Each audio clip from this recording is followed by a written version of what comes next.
Vamos a empezar contigo aquí. Bueno, buenísimo.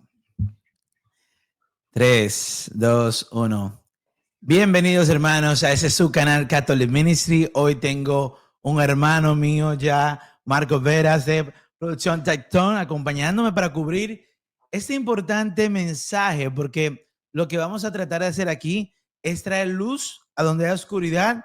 Es un error moral de lo que la iglesia siempre ha enseñado. Porque hay algo que se está repitiendo últimamente mucho, incluso desde voces dentro de la iglesia, como el Papa León XIV, lamentablemente, comparar el aborto con la pena de muerte, como si fueran dos caras del mismo pecado. Pero hermanos, eso no es lo que la iglesia ha enseñado por siglos. El aborto es un crimen intrínsecamente malo. Lo que dice la palabra de Dios en esos 23:7, no matarás al inocente ni al justo.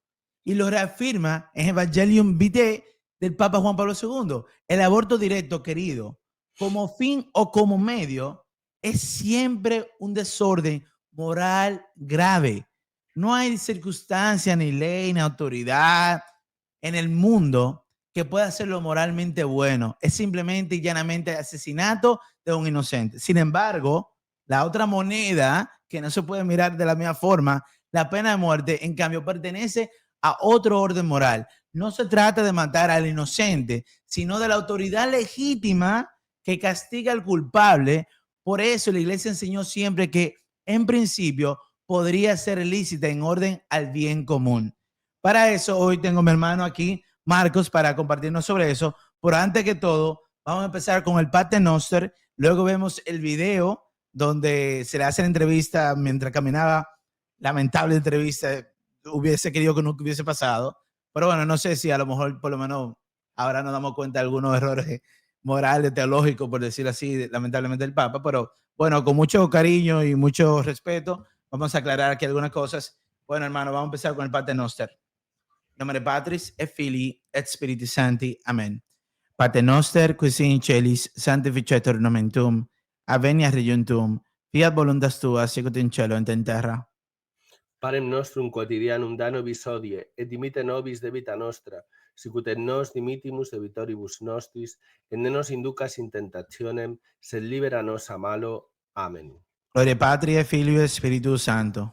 Sicut erat in principio, et nunc et semper, et in saecula saeculorum. Amen. Nomine Patris et Filii et Spiritus Sancti. Amen. Amen. So, vamos aquí de una vez directo el video de la entrevista del Papa. Listen. No lo puedo traducir con inteligencia artificial al español porque no estaba 100% bien la traducción. Así que lo mejor que pude hacer fue ponerle el título para no tener que traducir todo. Yo espero que todos estén viendo. Si usted está cocinando, pare, que dura 1 minuto y 16.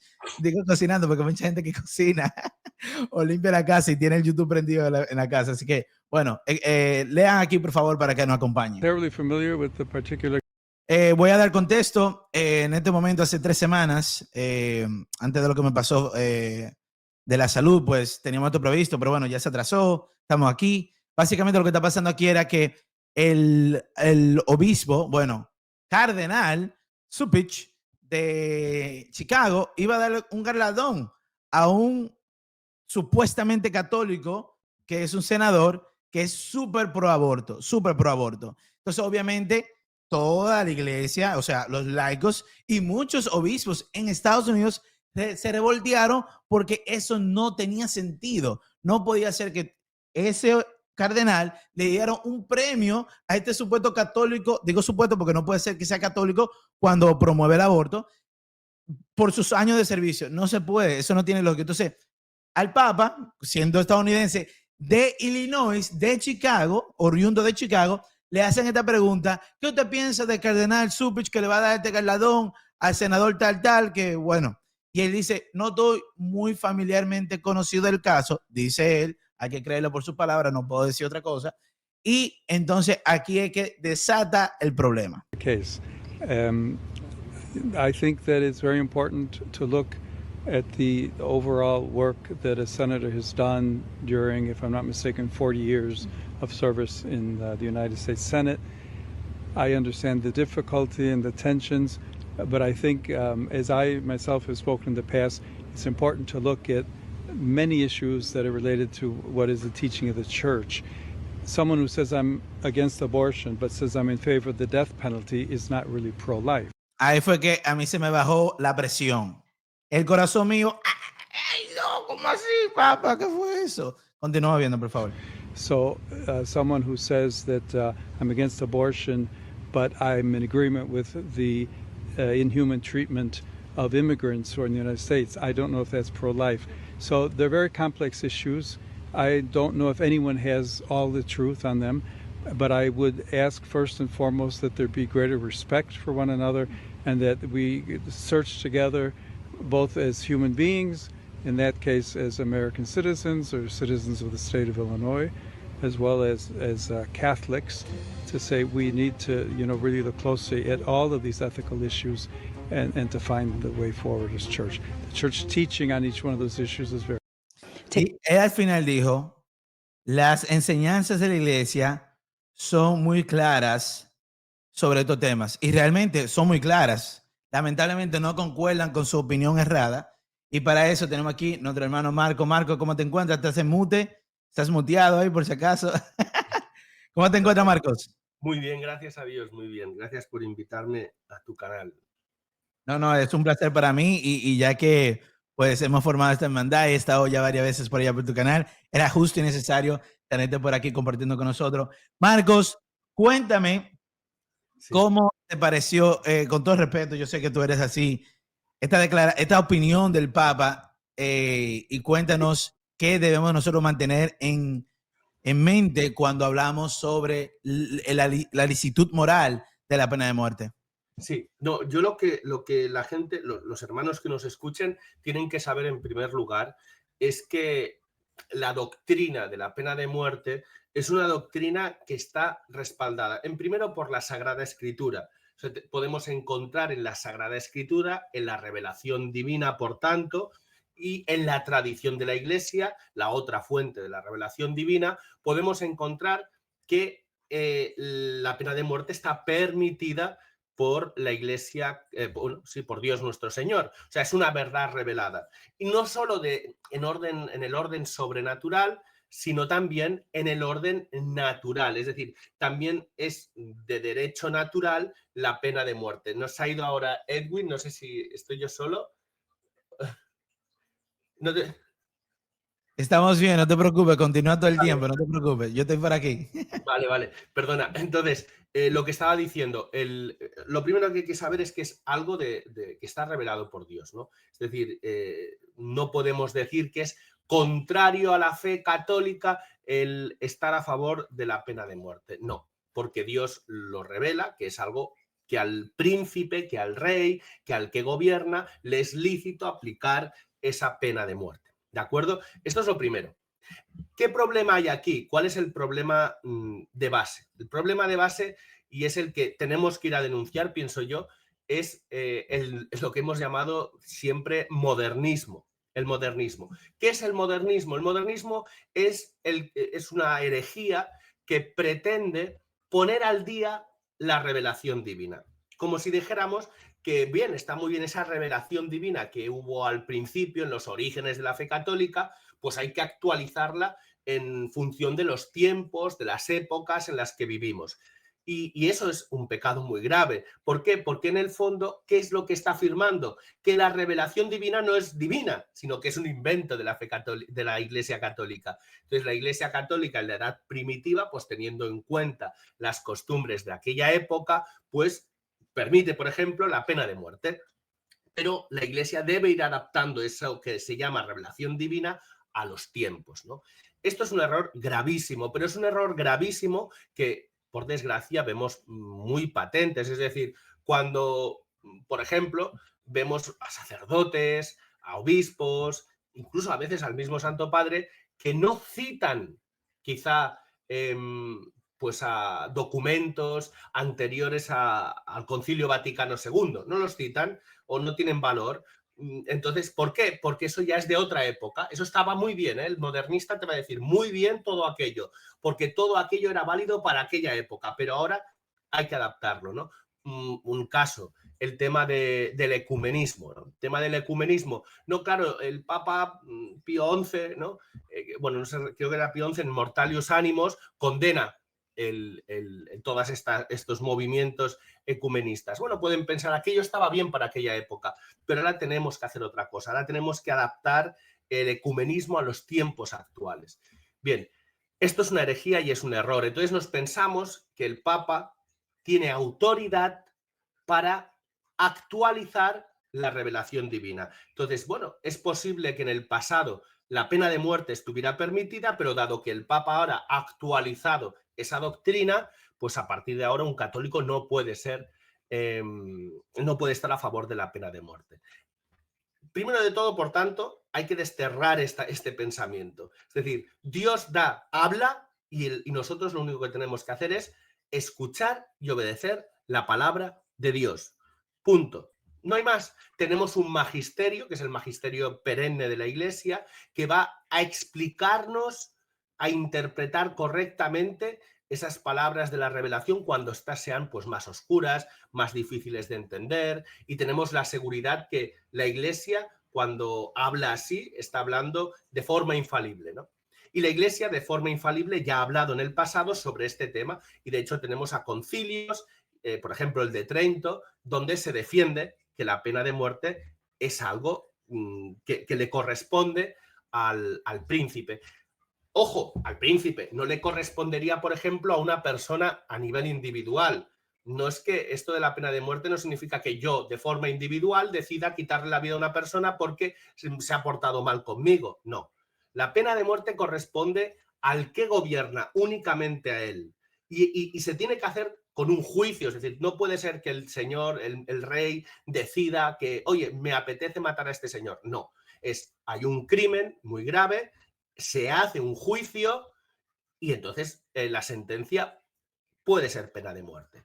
La Iglesia, los padres de la Iglesia, muchos padres de la Iglesia, siempre han dicho que si no hay alternativa, es decir, que si puede haber una alternativa a la pena de muerte, que se ejecute esa alternativa, naturalmente, que se ejecute la otra alternativa antes de quitar la vida a esa persona. Pero reconocen los padres de la Iglesia que aunque si no hay alternativa, pues es legítimo utilizar la pena de muerte. Es decir, es muy importante este punto, ¿no? Porque también nos podemos hacer esa imagen falsa de que aceptar la pena de muerte es aquí estar matando a todo el mundo que hace cualquier crimen o que hace cualquier cosa y no intentar salvar su vida. No, los padres nos han enseñado siempre esto. Es justo, es de ley natural, es de ley divina que el que manda puede imponer una pena de muerte, pero es bueno también mirar si no hay alternativas. Esos son, y claro, esto no lo puede cambiar el Santo Padre, ¿no? Luego también el Papa Pío XII también habló de esto. No estamos yendo ya a cientos y cientos de años atrás. El mismo Papa Pío XII dijo que habló del tema de la pena de muerte y dijo lo mismo, pues que era justo, que era de derecho natural que las personas, los estados, pudieran imponer la pena de muerte. Él dijo que la pena de muerte tenía una función primero de decir que la persona que había cometido ese crimen, esa pena de muerte le servía como pago por su crimen, ¿no? Es decir, para redimirse de ese pecado, de ese mal. Eso es lo que decía el Papa Pío XII. Y por otro lado, no solo la finalidad de la pena de muerte no es que solo que este hombre se redimiera, ¿no? de ese pecado, sino que también existía la posibilidad, tenía que ver con el orden social, el bien común. Es decir, para restituir el bien común, para restituir pues la concordia en la sociedad, era factible pues, utilizar de este medio de la pena de muerte. Por tanto, un Santo Padre, un Papa, al que tenemos que tener siempre un inmenso amor, un inmenso cariño, es el vicario de Cristo en la tierra. Cuando estamos ante el Papa, estamos ante una persona, es el sucesor de San Pedro. Es decir, tenemos que tenerle respeto. Es decir, respeto por la dignidad que ocupa.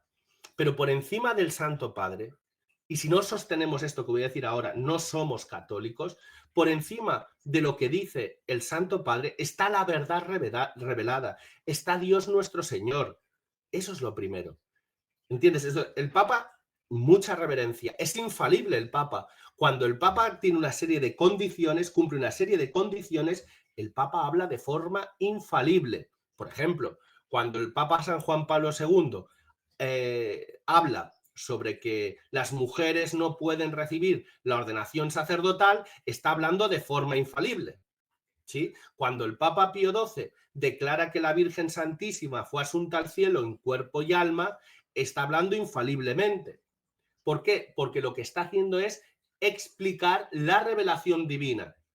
No está inventando una doctrina, porque si inventa una doctrina, pues no tiene, de ahí no es infalible, ¿no? Lo dice claramente el Concilio Vaticano I, que esa infalibilidad de la que goza el Papa no es para inventar doctrinas, sino para manifestar, para desvelar una verdad que ha sido revelada, una verdad que es oscura, que la gente a lo mejor no la comprende a primera vista, ¿no? Pero el tema de la Asunción o el tema del sacerdocio femenino, pues como parece que hay gente que no lo entendía en esa época, pues el Papa utiliza de su infalibilidad para hablar. Pero eso no significa que todo lo que dice el Papa, todo lo que piensa el Papa, pasa a ser infalible. Y que los católicos tenemos que obedecer lo mismo, que Dios es uno y trino, por ejemplo, que que lo que acaba de decir el Papa de que la pena de muerte y el aborto es lo mismo, que si tú, que es una contradicción estar a favor de la pena de muerte y en contra del aborto. No, todo lo contrario. Todo lo contrario. Es decir, lo más pro vida que hay es estar a favor de la pena de muerte. Es lo más pro vida que hay. Estar a favor de la pena de muerte y en contra del aborto. Eso es lo más pro vida. ¿Por qué? Porque ¿qué se piensan ustedes? ¿Que la pena de muerte se va a aplicar porque un señor ha ido a robar unos jeans a una tienda? No, ni mucho menos. Es decir, la pena de muerte se aplica justamente para prevenir que otras personas, por ejemplo, porque la ley también tiene una función educativa, educa, la ley educa. Entonces, si vemos a un señor, por ejemplo, que se ha dedicado a quitar la vida a un montón de personas y se le aplica la pena capital, pues porque entienden los jueces que es justificado y aplican la pena capital, no solo se está dando pues lo que se merece esa persona, que dice el Papa Pío XII, que no es que yo le quite el derecho a la vida, no es que el juez le quite el derecho a la vida, sino que él mismo se ha quitado el derecho a la vida al haber hecho todos esos crímenes. Pero esa aplicación de esa pena capital tiene un resultado educativo. ¿Para qué? Para que los otros ciudadanos que todavía no han hecho ningún crimen de ese tipo digan, ojo, vamos a respetar la vida de nuestros conciudadanos, que mira lo que le ha pasado a aquel, mira lo que le ha pasado a ese, que ha quitado la vida a no sé cuántas personas y ahora tiene la pena capital. O sea, que tiene una función educativa, por tanto, el que está a favor de la vida, el que está en contra del aborto, va a estar siempre a favor de la pena capital si es que la comprende. Pero también hay que entender una cosa, el Santo Padre, insisto, que le debemos reverencia, que le debemos amor, que le debemos obediencia. El Santo Padre no puede legislar en contra de la ley natural. No puede legislar en contra de la ley natural. Si la ley natural nos dice que la pena de muerte está bien, ¿no? Por decirlo así, está bien o está permitida, pues bueno, sí está bien porque tiene una función, ¿no? Que es restaurar el orden, la concordia en una sociedad, el bien común en una sociedad. El Papa no puede legislar en contra de la ley natural. La ley natural que nos dice que la pena de muerte está permitida. ¿Y cuál es el fundamento? Bueno, un fundamento, seguramente podríamos encontrar muchísimos más, pero para que ustedes lo entiendan, un fundamento de la pena de muerte a nivel natural es de derecho natural, que si a mí me atacan, yo puedo defenderme a nivel particular. Si a mí alguien entra en mi casa a robarme, yo puedo defender mi casa. Si alguien viene a atacar a mi familia o a mi mujer, yo tengo el derecho natural, que ninguna legislación me lo puede quitar, de defenderme, porque están atacando a mi familia. Es de derecho natural que yo puedo defenderme. Naturalmente yo en mi defensa nunca puedo buscar la muerte del que me ataca. Nunca. Porque si esa persona, ya lo hemos dicho, si se mereciera la pena de capital, la pena de muerte, eso lo tendría que dictaminar un juez. Yo lo único que tengo que hacer es utilizar la fuerza proporcional para evitar el daño que esa persona quiere hacer al atacarme. Y eso es de ley natural. ¿Por qué? Porque eso se fundamenta en un principio que es inviolable, que todo el mundo, de la propia supervivencia, ¿no? Es decir, todo hombre quiere cuidar su vida. Todo es derecho natural, todo hombre quiere cuidar su vida, toda persona humana quiere cuidar su vida, por tanto, si me vienen a pegar o me vienen a atacar, tengo que defenderme. Otra cosa es que a mí me vengan a dar un guantazo y yo le dé un puñetazo y lo mande al hospital a esa persona. Ahí ya lo que está actuando es la ira. No te estás dejando llevar por la defensa personal, ¿no? A la que tienes derecho, sino que fundamentándote en un derecho natural, desfogas toda tu ira. Ahí estarías pecando, porque no existe la proporcionalidad. Él te ha dado un tortazo, por ejemplo, para robarte la bolsa y tú lo mandas al hospital. No es necesario. También es verdad que de forma accidental, en una defensa, porque imagínate que una persona, yo qué sé, entra en tu casa con una motosierra, ¿no? Para destrozarte a cachitos. Claro, ahí la proporcionalidad a veces es muy difícil y puedes, sin buscarlo, porque tú no buscas matar al otro, sino evitar que esa persona mate a tu familia con esa motosierra, pues tú puede ser que si de forma accidental, pues acabes matando a esa persona. Pero no será porque tú busques matar a esa persona, sino que el bien que tú buscas es proteger a tu familia, no matarlo a él, sino proteger a tu familia. Y de forma accidental... Perdón, dime. No, todo bien. Fíjate que tú que estás dando ejemplo, yo quiero mencionar aquí, leer un rapidito, una historia de un hombre que se llamaba Claude Newman, si no me equivoco, correcto. Y fíjate esta historia, no sé si tú nunca la hayas escuchado. Mira esta historia, es una historia católica de la vida real. Claude Newman era un hombre afroamericano condenado a muerte por asesinato, porque era asesinó a alguien. Mientras esperaba, él asesinó. La historia previa es que se le había dicho a él que una persona había entrado a... Fíjate esto, cómo fue la historia. Esto estamos hablando casi 100 y pico años atrás, en 1800, final de 1800, si no me equivoco. Déjame ver en qué año fue que pasó esto. Déjame ver algo. Porque es importante, ¿no? El contexto. Claro. Un segundito, yo te voy a decir en qué año pasó esto. En 1944, o sea, estamos hablando ahora, ¿no? Ese señor estaba trabajando y le llega la información que su esposa ha sido agredida, o creo que la mató alguien más, un desaprensivo.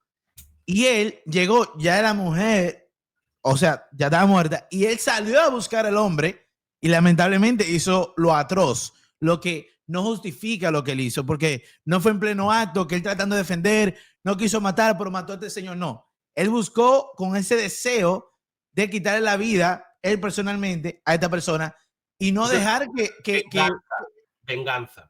Exacto, y no dejar que la justicia, que tiene su autoridad legítima, haga su trabajo. Entonces, ¿qué pasa? Él fue condenado a muerte por este asesinato. Mientras esperaba su ejecución en la silla eléctrica, encontró en la celda una medalla milagrosa de Nuestra Señora, que otro prisionero había arrojado con desprecio. Claude la recogió sin saber qué era y se la colgó en su cuello, como que bueno, se lo puso. Esa misma noche, la Virgen María se le apareció. Oye, esto. Con ternura y majestad le dijo: si deseas que yo sea tu madre y tú mi hijo, pide ver a un sacerdote. Aterrorizado y conmovido, Claude pidió ver a un sacerdote católico. Así conoció al padre Robert O'Leary, quien comenzó a instruirlo en la fe. Aunque Claude no sabía leer ni escribir, asimiló con profundidad sobrenatural las enseñanzas. Cuando dice profundidad sobrenatural sobre la historia, es que Dios infundó en una gracia increíble sobre el conocimiento de la fe, especialmente sobre la confesión y la Eucaristía. Durante sus catequesis decía a los demás prisioneros: no tengan miedo de confesarse, no le estamos hablando al sacerdote, sino a Dios. El sacerdote solo es el puente entre tú y él. Este hombre no era ni siquiera bautizado y mira dónde se encuentra después de ser enviado a la silla eléctrica. Fue bautizado y recibió en la iglesia, y fue recibido en la iglesia católica. Al acercarse a la fecha de su ejecución, porque pues todo seguía igual, Clau recibió el anuncio de un indulto temporal de 2 semanas. O sea, el juez que tenía su caso le dio 2 semanas más de vida. Pero lejos de alegrarse, lloró diciendo, oye lo que dice él, Padre, usted no entiende. Si alguna vez, o sea, él está hablando del sacerdote, porque la historia la estoy cortando, él está hablando con el sacerdote y le está diciendo que él está muy triste porque su fecha fue movida, su fecha de morir fue movida. Y él dice por esto, y el padre está como que, ¿cómo tú te atreves a estar triste si es algo bueno que tú vas a estar vivo por 2 semanas más? Y le dice, Padre, usted no entiende. Si alguna vez viera los ojos de Nuestra Señora, no querría vivir ni un día más lejos de ella. El sacerdote entonces le pidió que ofreciera ese tiempo extra porque estaba muy triste, porque no iba a morir.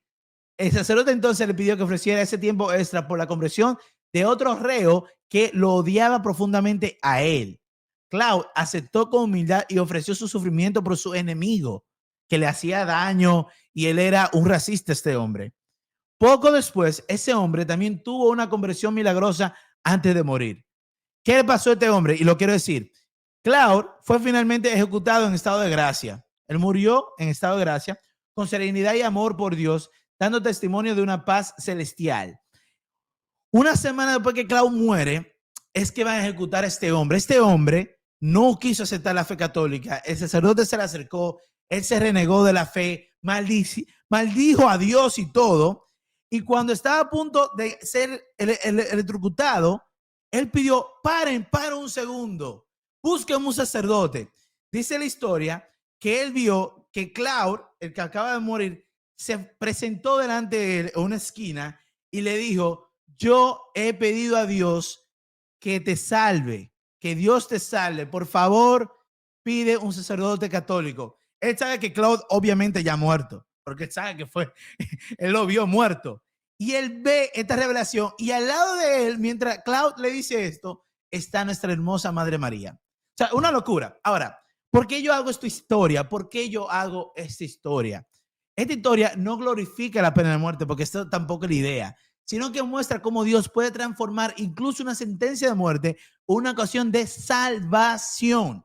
Por eso, muchos en iglesia siempre se ha entendido esa redención que se encuentra allí, en esa oportunidad que recibe este reo, porque honestamente, cuando nosotros, mira, si nosotros estuviéramos frente de la muerte, si supiéramos tú y yo, ¿cuándo vamos a morir? No hay forma de que nosotros no pensemos, rayos, tengo que arrepentirme de lo que he hecho en contra de Dios. Rayos, entonces, yo te pregunto a ti, hermano, hermana, hablando sobre la moral, de la ética moral de la pena de muerte. Ya está claro, la iglesia siempre le ha enseñado que lícitamente se puede utilizar en extremos por parte de la justicia pública, en justicia y por el bien común. Pero si tú y yo, que mucha gente, yo he hablado con muchísimos jóvenes, adultos y jóvenes más, que me dicen, ¿y cómo eso es posible? ¿Cómo eso puede ser que la iglesia lo permitía? Familia, porque ¿qué es más importante? ¿La carne o el espíritu cuando estamos enfrente de la muerte? Nosotros todos nos vamos a morir, todos nos vamos a morir. Yo he visto y he leído otros relatos, no necesariamente que sean relacionados con la Virgen María o que sean plenamente católicos, pero sí cristianos, donde varios de estos rehenes que están puestos para morir se convierten. Muchos piden que venga un sacerdote católico y se confiesan si en el católico bautizado o se bautizan y demás. ¿Qué pasa con este hombre? Sí, perdió su vida aquí, pero ¿qué vale más, la vida eterna o estar aquí y seguir afunando por ahí con sus maleces, con sus males? Porque honestamente, un hombre como ese hombre, por ejemplo, ese hombre que era racista, que había matado muchas personas, este hombre que se salvó al final, porque literal, o sea, estaba maldiciendo a Dios literal un minuto antes que fuera asesinado, perdón, antes que fuera puesto a muerte por la justicia del orden natural de aquí, de la ley positiva, y se convierte. Pero si ese hombre no hubiese tenido esa oportunidad de que sabe que se va a morir, a lo mejor ni le hubiese interesado reconciliarse con Dios. Pero nuevamente, no es glorificando ni diciendo que la pena de muerte es lo mejor que hay, no es eso. Simplemente que hay que entender que Dios permite algo que nosotros percibimos como entre comillas malo, pero en realidad hay un bien mayor, más importante, que la salvación de un alma. Continúa, hermano. No, lo que estás diciendo es justamente lo que comentaba antes, que explicaba el Papa Pío XII. El objetivo, una de las finalidades de la pena capital es la redención del criminal. Es decir, que el criminal pague por el mal que ha hecho y pueda acceder a la salvación. No es vamos a matarlo rápido y que se vaya al infierno para toda la vida. Ese no es el objetivo. El objetivo justamente es el que tú estás comentando, que la persona se convierta. Naturalmente eso no es glorificar, decir, pues esto de la pena de muerte entonces es una maravilla. No, es decir, es una lástima tener que aplicar este tipo de leyes. No nos vamos a alegrar por aplicar este tipo de leyes, pero las vamos a aplicar porque son necesarias. Igual que a veces pues uno tiene obligaciones de hacer cosas que no quiere hacer, pero que tiene que hacer porque es lo bueno y es lo mejor y es lo que conviene, ¿no? Lo que estaba diciendo yo sobre el tema este de la defensa personal, del hombre que entra con una motosierra a tal, y tú tienes que defenderte. Ese es uno de los fundamentos naturales de la pena de muerte. Es decir, igual que a nivel individual yo puedo defenderme, a nivel social y colectivo también podemos defender la sociedad. Es decir, el gobernante, si viviéramos en un gobierno, en un estado correcto, ¿verdad? No en un estado liberal, pues el gobernante tiene una misión y la misión del gobernante es que las personas alcancen la virtud. Ese es y la virtud quiere decir la fe, la esperanza, la caridad y que puedan alcanzar la salvación. Esa es una finalidad del gobernante. ¿Y qué tiene que hacer el gobernante para conseguir esto? Pues propiciar que en un estado haya las leyes necesarias para que los que viven en ese estado puedan acceder a las iglesias, a los sacramentos, etcétera. No tiene que poder poner impedimentos a que los sacerdotes prediquen la verdad, ¿no? Digamos que eso sería uno de los medios para lograr el fin de la política, que el hombre sea feliz. Hoy día vemos una hipocresía, porque por un lado se dice que trabajamos no por la felicidad, sino por el bienestar. Es decir, no trabajan para que tú seas feliz, trabajan para que, en teoría, para que tengas 2 coches, unas cuantas casas, dinero, etcétera, pero no se preocupan de la felicidad. ¿Por qué? Porque hoy día está todo construido como si nosotros fuéramos animales. Entonces, como somos animales, pues el fin es que no nos falte una casita donde meternos, un coche para viajar, un avión, poder ir de vacaciones, pero un gobernante católico no solo va a mirar eso, sino que va a mirar lo primero y principal, que tú seas bueno, que alcances la virtud, etc. Entonces, ahí está lo que decía, pasamos el tema del derecho natural de la defensa a el derecho natural de la defensa a nivel colectivo. Es decir, para defender esos bienes que tiene que impulsar el gobernante, a lo mejor tiene que aplicar la pena capital. ¿Para qué? Porque, como decía, la pena capital para quitar de en medio a esa persona que ha destruido la concordia de un país y después también como educación para que el resto de ciudadanos se dé cuenta que ese tipo de crímenes son muy graves y tienen consecuencias, por tanto, muy graves también, ¿no? Eso es lo primero. Luego hay alguien que puede objetar, bueno, esa ley natural va en contra de la ley divina. ¿Por qué va en contra de la ley divina? Porque el Evangelio dice que hay que poner la otra mejilla. Correcto. Y esto es una cosa que hay que explicar.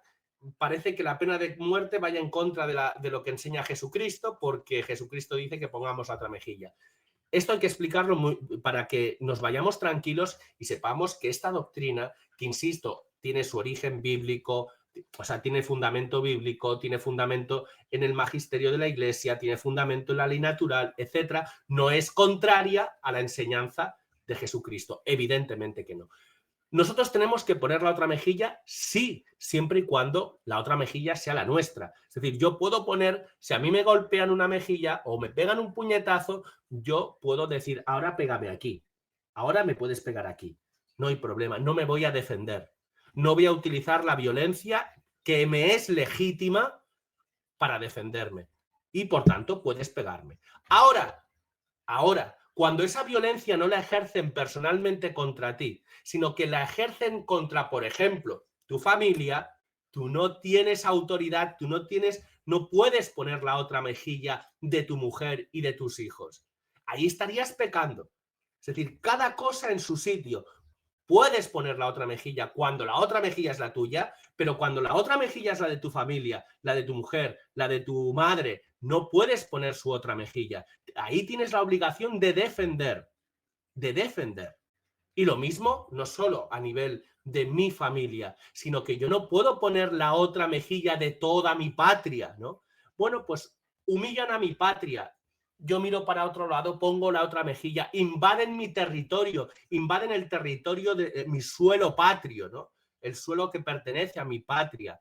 Y yo pongo la otra mejilla y te digo, mira, si quieres puedes invadirme, me has invadido por el norte, ahora si quieres puedes invadirme por el sur, que yo no voy a hacer nada porque pongo la otra mejilla. Eso es pecado. ¿Por qué? Porque tenemos una obligación como católicos y no podemos poner la otra mejilla de nuestra patria. A nuestra patria nos toca defenderla. Insisto, que a mí me quieren pegar, que a mí me quieren torturar, yo puedo poner la otra mejilla. Pero no puedo poner la otra mejilla de mi familia. No puedo poner la otra mejilla de mi patria. Y de ahí, por tanto, lo del tema de la pena de muerte. Es decir, no, es que si me han matado, ojo, si han matado a mi mujer, a quien sea, como el caso este que contaba Edwin antes, pues bueno, pues si estoy en el acto voy a intentar defenderlo, pero si ya ha pasado, ahora lo que le toca es actuar a la justicia, detener a esa persona, hacerle un juicio justo, ojo, hacerle un juicio justo, y si el juez lo determina, pena capital, y si determina otra pena, pues otra pena. Pero, entiéndeme, no se puede poner la otra mejilla a estos niveles. Tampoco podemos poner la otra mejilla de la Iglesia Católica. No, señor. Si ofenden a la Iglesia Católica, nosotros tenemos que defenderla. O sea, la otra mejilla es una palabra que el Señor nos dice a nivel personal.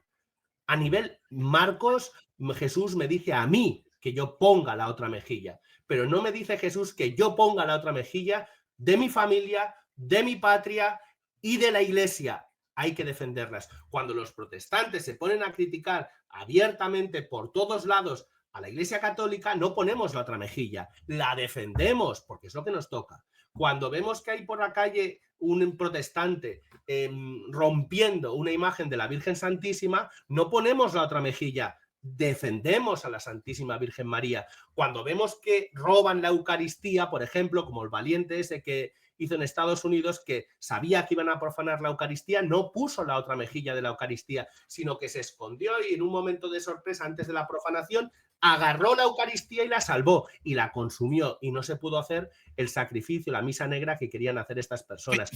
Fíjate ahí, en ese mismo contexto que tú dices, es exactamente eso, porque si somos claros, cuando Cristo dice que pongamos la otra mejilla, no está diciendo como que deja que te destruyan, está diciendo no deje que el mal del otro destruya tu alma, porque la verdadera fortaleza no es devolver el golpe como tal, sino vencer el mal con el bien, conservar la paz interior, aun cuando te humillan. Esa es la diferencia entre el débil y el santo. El débil se deja dominar por la ira y demás, y todo lo que te dice, el tumulto. El santo domina su corazón y deja que Dios sea su justicia, y al mismo tiempo actúa, como también dice, ¿no? Que actuemos seamos mansos como la paloma y astutos como la serpiente.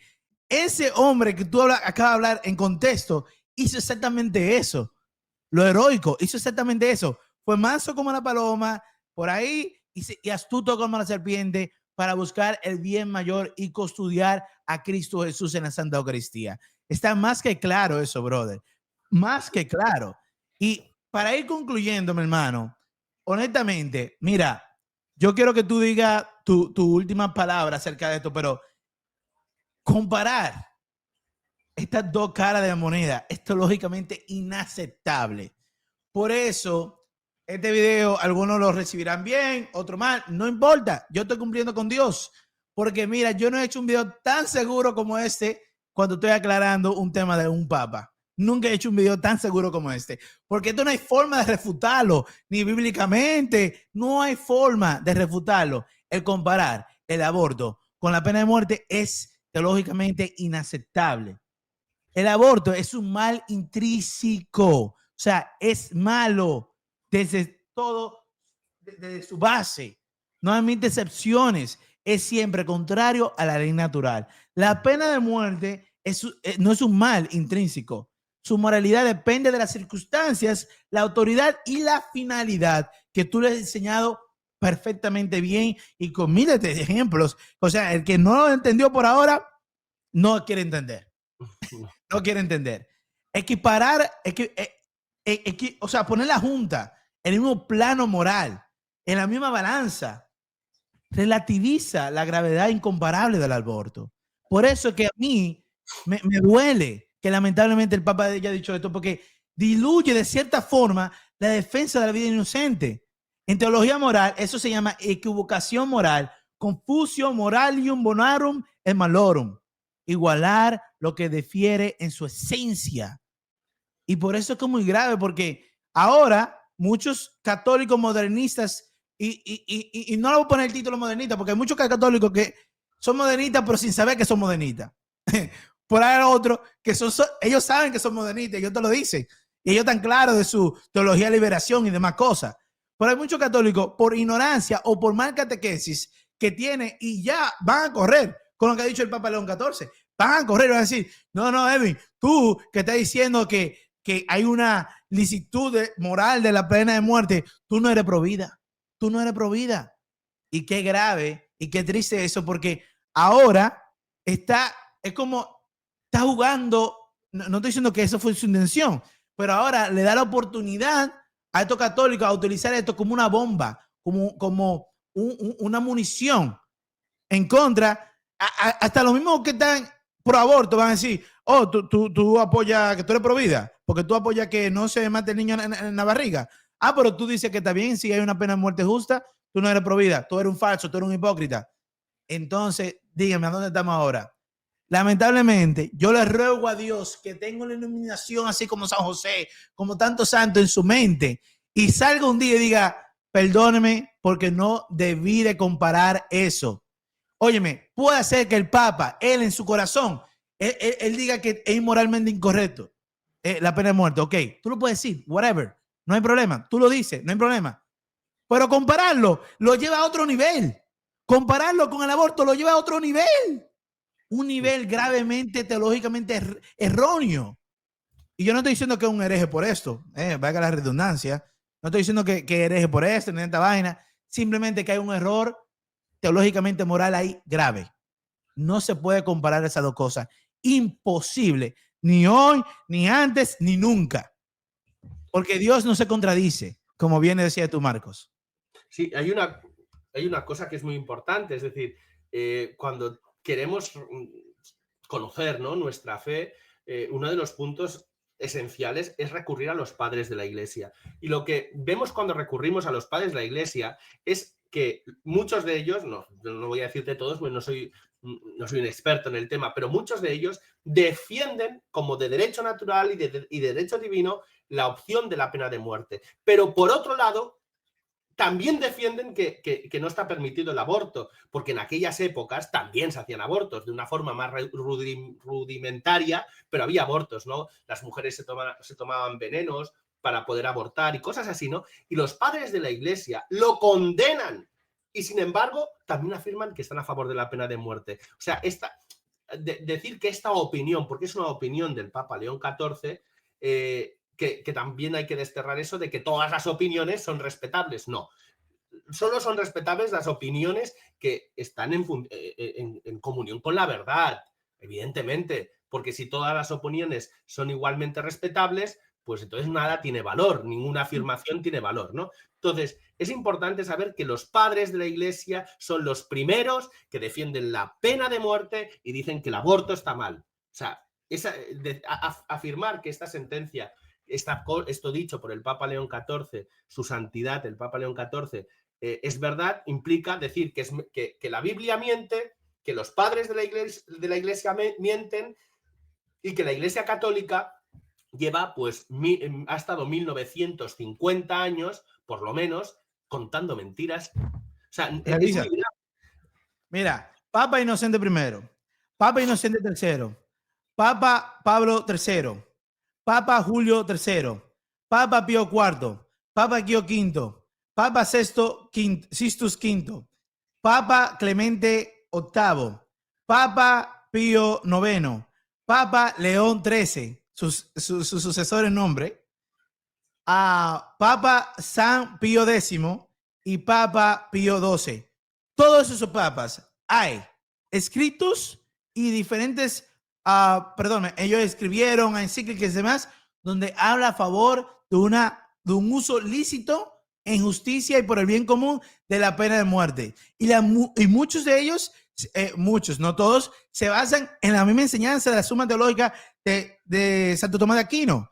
El mismo San Agustín, en los 400, el mismo San Agustín hablaba de la licitud de ello y siempre y cuando, y lo hacía muy acorde, siempre y cuando no habría otra forma de llevar a este rehén a una causa, a recausar su vida y a tomar un rumbo hacia Dios y demás. Entonces, no puede haber una ruptura que lamentablemente vemos en la redacción, en el cambio 2018 con Papa Francisco.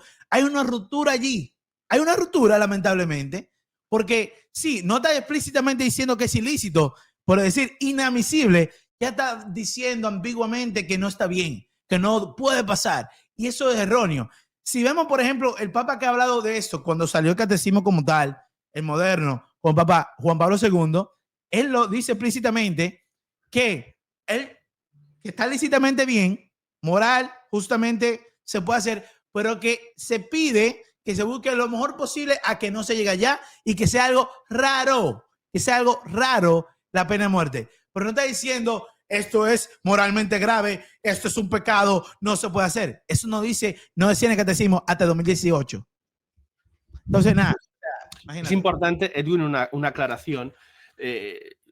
Una aclaración muy importante. La gente dice, bueno, como ya no está en el catecismo de la Iglesia Católica, por tanto, ya es anticatólico, esa idea la hemos quitado. No, el catecismo de la Iglesia Católica es una cosa y la revelación divina es otra. O sea, no podemos pensar que el catecismo es toda la revelación divina ahí contenida, ni mucho menos. El magisterio de la Iglesia está publicado a lo largo de 2000 años, ¿no? La Iglesia ha ido publicando magisterio pues a través de concilios, a través de encíclicas, de enseñanzas papales, de mil cosas, ¿no? La Iglesia ha ido pues dando ese magisterio que interpreta la revelación divina. El catecismo publicado en el año 1992, no es el magisterio de la Iglesia ni la revelación divina en su totalidad.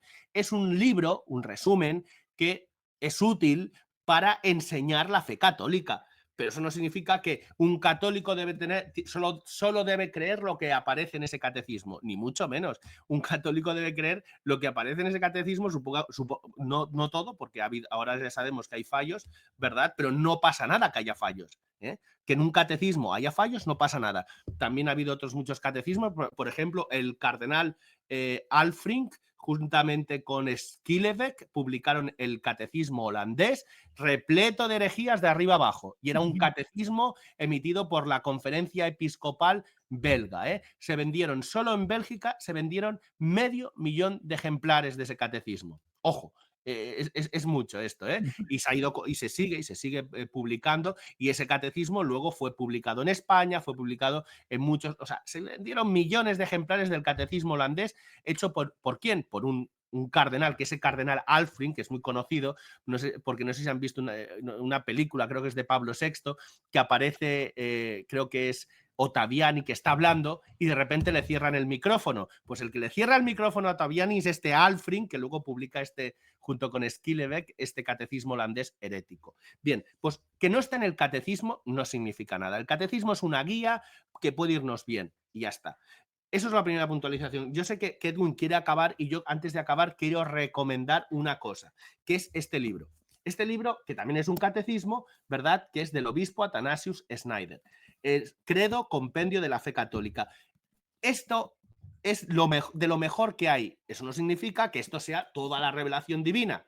No, pero es un resumen muy bueno de la revelación divina. Y además está hecho de una forma tradicional, es decir, pregunta-respuesta, pregunta-respuesta, pregunta-respuesta.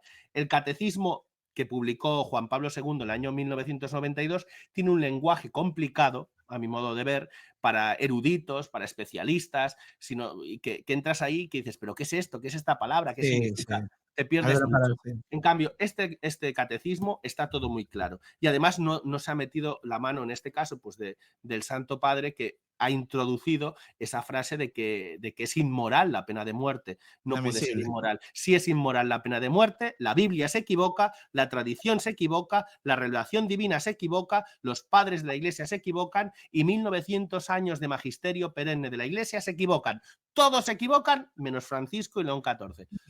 Me parece que no, ¿vale? Entonces, ¿qué pasa? Si ustedes van aquí a este catecismo, el que lo tenga ya lo puede mirar, en la parte segunda de este catecismo, las preguntas de la 519 hasta la 529. Esas 10 preguntas, 11 preguntas, léanlas porque aquí explica, por ejemplo, ¿puede un hombre matar legítimamente sin ser culpable del pecado de asesinato? Es decir, aquí te explica si la pena de muerte, la pena capital, solo se puede aplicar a esas personas que han matado. Y él dice, explica, ¿cuándo tiene la sociedad el derecho a infligir la pena de muerte? ¿Cuándo? Y leo la respuesta. Dice, la autoridad pública legalmente constituida puede condenar a muerte a criminales probados por los delitos más graves, cuando sea necesario para mantener el orden social en orden a reparar la injusticia, proteger a los inocentes, disuadir de la realización de nuevos delitos y convocar al criminal al verdadero arrepentimiento y expiación. ¿Ve lo que estamos diciendo aquí? No se nos ha ocurrido esta mañana antes, vamos a hacer un directo, vamos a grabar esto, ¿qué decimos? No, fíjense que esta pregunta, la 520 del Catecismo de Monseñor Schneider, resume todo lo que acabamos de decir en un programa de 50 minutos. Dice, ¿de quién reciben las autoridades públicas el derecho a ejecutar criminales? Y ojo, es decir, ¿de quién reciben el derecho las autoridades a ejecutar con pena capital a un criminal? Y dice Monseñor Schneider, de Dios mismo. O sea, el derecho que tiene un gobernante a aplicar la pena capital le viene de Dios. Por tanto, ni un papa, ni la Iglesia, ni nadie puede quitarle ese derecho. Otra cosa es que el gobernante no quiera ejercer ese derecho. Está también en su derecho de no querer ejercer ese derecho. Pero lo que no puede hacer es negar la existencia de ese derecho, que es lo que parece que hizo el Papa. En el caso del Papa Francisco no lo parece, es decir, claramente dijo que no existía ese derecho porque es un mal en inadmisible. Inadmisible, por tanto. Luego también, junto a este tema de la pena de muerte, al momento, el Monseñor Athanasius Schneider habla de la guerra. ¿Cuándo la guerra es justa? ¿Cuándo es injusta? Que esto también hay gente, lo quería tocar, pero he dicho, mejor no tocarlo mucho esto de la guerra, porque la gente enseguida se pregunta, ¿y la guerra de Israel con Palestina? ¿La guerra de Ucrania? Mire usted, yo no tengo los conocimientos para saber si la guerra de Israel contra Palestina es una guerra justa o si la guerra de Ucrania y Rusia es justa, no lo sé, pero sí conozco los principios. Y si conozco los principios y conozco la realidad de lo que pasa en Israel y la realidad de lo que pasa en Ucrania, puedo sacar la conclusión de si esa guerra es justa o es injusta, ¿de acuerdo? Pero existe una doctrina en la Iglesia Católica de la guerra justa. Cuando la guerra es justicia, es de justicia hacer la guerra. Por ejemplo, en España, en el siglo VIII, en el año 711, nos invadieron, los musulmanes invadieron toda la península ibérica y los españoles estuvimos 700 años de guerras y combates para recuperar nuestro territorio y hasta el año 1492 no acabamos de reconquistar Granada, la última ciudad. Fíjense ustedes, del año 700 al 1492, el mismo año que se descubrió América. Pues ese mismo año los españoles recuperamos todo el dominio sobre la península ibérica, después de muchas guerras, porque esa guerra era una guerra justa. ¿Por qué? Porque estábamos defendiéndonos de la invasión, ¿entienden, no? Y tampoco fuimos, y eso es importante, cuando hicimos la guerra no fuimos a exterminar a los otros, no. lo fuimos a recuperar, no a exterminar. Hay que también tener esto en cuenta, es decir, que esta sea una guerra justa no significa que yo ahora pueda exterminar a la población que me ha invadido, no. Significa que tengo que echarlos, que expulsarlos y utilizar los medios no para acabar con su existencia, sino para que abandonen mi territorio. Bueno, todo esto, como digo, en el Catecismo de Snyder, creo que se puede encontrar en internet, en Amazon, ¿verdad? Y que lo lean y aprenderán pues un resumen de todo lo que hemos dicho y que busquen por internet, porque hay grandes teólogos que esto lo explican pues con fundamento. Pues, Santo Tomás de Aquino, hay un libro de Santo Tomás de Aquino que se llama De Regno. Pues ahí en Santo Tomás de Aquino, en De Regno, pues habla más en detalle sobre este asunto de la pena capital. También en la Suma Teológica también se aplica Santo Tomás habla de esto y muchos otros teólogos, doctores de la Iglesia, porque no olvidemos que a veces Santo Tomás de Aquino, un teólogo no, un doctor de la Iglesia, el doctor angélico, no es cualquiera. Y que una persona sea doctor angélico, o sea, doctor de la Iglesia, implica que la Iglesia está diciendo que es seguro seguir sus escritos, que sus escritos explican muy bien la revelación divina y por eso lo declaramos doctor de la Iglesia, no porque sea muy inteligente y no sé qué, no, lo declaramos doctor de la Iglesia porque su doctrina es segura para llegar al conocimiento de la verdad revelada por Dios. Por tanto, Amén. Este señor habla de la pena de muerte y nos explica por qué. Insisto, cuando uno ejecuta a un niño en el vientre de su madre, está ejecutando a un inocente que no es culpable de ningún crimen. El único crimen que se comete en un aborto lo comete el médico y la madre. Y cualquiera aquello que lo haya ayudado a llegar a aquel paso. Correcto. En cambio, cuando se ejecuta por pena capital a una persona, primero, se le hace un juicio. Y si no, no está bien. Al niño ese no le han hecho ningún juicio. Por tanto, nada que ver una cosa y la otra. De ese juicio se dictamina si es culpable o inocente. El niño en el vientre de su madre no es culpable absolutamente de nada, más que de una cosa, el pecado original, ¿verdad? Que todos nacemos con él. Pero fuera de eso, nada más. Tercero, el objetivo de esto es que este señor se redima de sus culpas y que pueda, pues como ha dicho Edwin, confesarse, arrepentirse y que la pena de muerte le sirva para llegar al cielo. En el caso del niño, no se le da la opción ni siquiera del bautismo, no se le da la opción de nada. No se le puede ni bautizar. ¿De acuerdo? O sea, la pena capital está aquí. Es una pena injusta, podríamos decir, esa del niño. Eso sí que es aplicar la pena capital de forma injusta. ¿De acuerdo? Y en último lugar, es decir, al que se le sentencia a muerte, se le da un tiempo, ¿no? No es que hoy, mañana, no. Al niño, sin avisarle, sin decirle nada, de repente desaparece. Deja de existir en esta realidad, su alma es eterna y continuará existiendo para siempre. Pero no tiene nada que ver el aborto. Si acaso serían dos penas capitales, una justa y la otra injusta, perversa, que es la aplicada a este niño. Por mi parte, yo creo que ya está bien claro, ¿no, Edwin? Lo hemos explicado. Fenomenal, fenomenal, no. Tremenda catequesis nos ha dado, hermano. Yo traté de poner mi cosita, pero yo quería invitarte a ti porque yo sabía que tú ibas a dar lo mejor de ti, porque es importante, familia, que estemos catequizados en la verdad, no en confusión, no en un parabaldeo y en hablar bonito. No. En la verdad revelada por Cristo Jesús, mantenida en el depósito de la fe. Lamentablemente, a opiniones cerradas, que eso no es nada nuevo. Ya, honestamente, a mí me dolió porque no me iba a esperar eso. Yo esperaba más a nivel moral, teológico del Papa León XIV. No lo conocía mucho. Ya conocimos un error teológico que tiene. No hay problema. Oremos por él. Y para orar por él, vamos a cerrar, familia, este hermoso video catequético con un Ave María a nuestra hermosa Madre. En nombre Patris et Filii et Spiritus Sancti. Amén. Ave María, gratia plena Dominus tecum. Benedicta tu in mulieribus et benedictus fructus ventris tui, Iesus.